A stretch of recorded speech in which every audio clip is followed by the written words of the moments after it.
26 থেকে 27 ঘন্টার মতো নেমে উঠেছিলাম। তো আমি এত কিছু বলতে চাই না ইন্ডিয়ানে, তবে আমি বলতে চাই আমাদের দাবি দাবাগুলো মেনে নেওয়া হোক। আর আমাদের সম্মানিত শিক্ষক মহোদয়ের উপর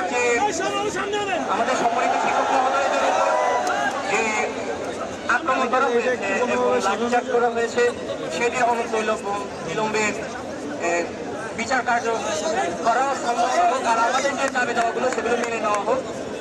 আর একটাই বলবো, আমরা যোগীরা কখনো ভয় পাই না এবং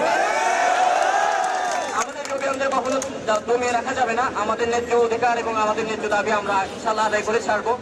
বিপ্লবী বলিয়া